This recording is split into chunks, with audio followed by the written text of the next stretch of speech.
Oscar Piastri made a lot of headlines in Formula 1 in 2022, which is especially impressive considering he wasn't even on the grid. But as the Australian rookie prepares for his F1 debut with McLaren in about a month, the amount of pressure he is under, given his outstanding junior record and the contentious nature of his signing, will make no driver envious of his position. So, how will Piastri fare in the face of such scrutiny? And what can we expect from McLaren to help him? Stay tuned to find out. When new drivers enter Formula 1, they are usually the ones on the grid who are under the least amount of pressure. There are a few noteworthy exceptions. For example, Mick Schumacher carried the weight of his family name on his shoulders, and everyone expected him to emulate his father's talent. However, a driver's rookie season is typically used to familiarise themselves with the sport, with any additional success beyond that prime directive viewed as a bonus. But given what has happened, Oscar Piastri may face more pressure than any other rookie in F1 history when he takes to the track for the first time with McLaren at the end of February. It was only a matter of time before he got his chance. His Formula 2 victory in 2021 was his third world title in a row,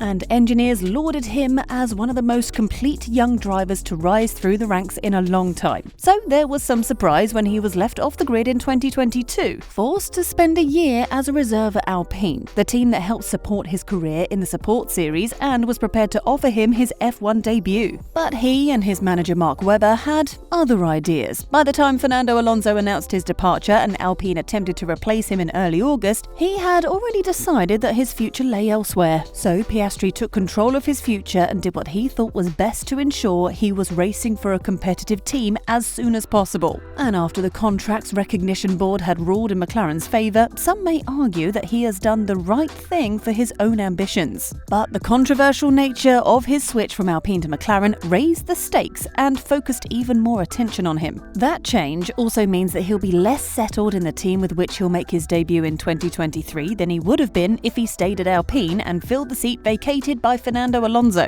I am fascinated to find out how good Oscar Piastri really is, said Formula 1 journalist Scott Mitchell. He's someone I've been increasingly impressed by, someone who has a trait that I really admire, which is that they get better as the challenge gets harder and the car gets faster. That ability to get your head around the challenges of a bigger, more powerful car, a different championship, different tyres, all of this, the way you race, the way you conduct yourself, the traits that you show behind the scenes as well. If someone is going to step up into Formula 1 and make their mark, he ticks all of those boxes in advance. But you never know until they actually get there how good they're going to be. Plus, he's had a year on the sidelines in 2022. Plus, the fact that the team he spent that year with testing their old cars is not the team that he's going to be racing with in 2023. So he's got to get used to a new environment at McLaren with relatively limited mileage. He's already done some testing in the 2021 McLaren, and he did the 2022 car run in the post-season test. But then it's only 1.5 days in the actual 23 car. And if high expectations and limited acclimatization time wasn't enough of a challenge, Piastri also has to face Norris. He stepped into a seat vacated by Daniel Ricciardo, who struggled a lot alongside Norris, who's an established megastar really close to being part of that ultra-elite group of F1 drivers. Though because we haven't seen him fight for wins, we can't say that 100%, continued Mitchell. A lot of fuss was made over Piastri. McLaren did quite a lot to get him. He burned his bridges at Alpine to get there. It's an absolutely fascinating scenario, and the success of it lives or dies entirely on how good he is in 2023. His McLaren and F1 career isn't over entirely if he has a bad year alongside Norris this year, but his situation will absolutely be shaky. I honestly think he's under a lot of pressure to go out and show that he was worth all the fuss, though that doesn't mean blow Norris away from the first weekend. It's difficult to predict how Piastri will handle all of these stresses, but it's safe to assume that McLaren will do everything possible to prepare him for the role. Piastri and his new McLaren teammate Lando Norris are both taking the first few weeks of January off to maximise their downtime